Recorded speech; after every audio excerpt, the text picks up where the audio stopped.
In the city, busloads of evacuees were now trying to make it to the embassy, but many of them were stuck in the chaos of Saigon.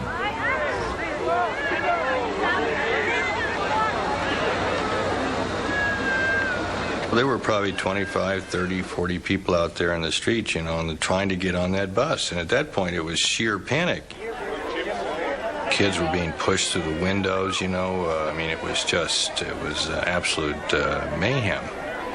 You know, I mean, they were paralyzed with fear, you know. They were willing to basically pass their own children to someone on the bus who could get the child out of the country.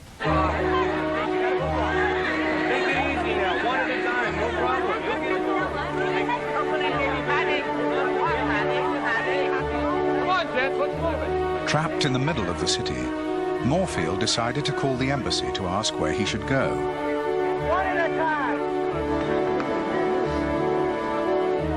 He went into a nearby building, only to find hundreds more evacuees waiting to be picked up.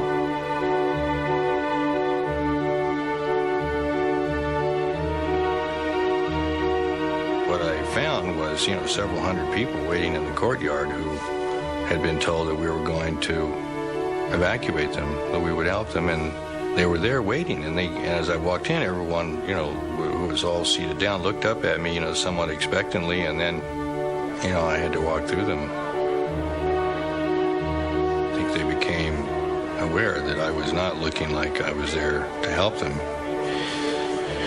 And indeed I wasn't, and I couldn't. So I made my phone call, and then I had to walk back through them on the way out, and I knew I was leaving them, and they knew I was leaving them, and that was the last I ever saw them. I'm sure they never got out. So I recall it was late afternoon, around 5:30, 6 o'clock, when I finally was able to slip into the embassy.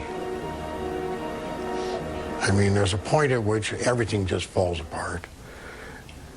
But that didn't change the ultimate fact that there were key locals, Vietnamese, to whom a commitment had been made and where we failed in the commitment.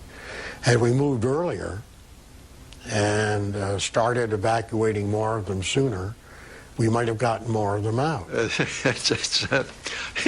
You know, whenever you have a tough situation like this, there are people, you know, who can't hack it.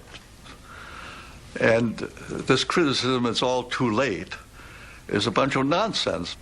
I don't feel vindictive about what happened in the last few hours. I mean, chaos is chaos, and there's not much you can do about it. But everything leading up to the chaos is where my anger still surfaces about it, and my feelings about it, because much more should have been done by then.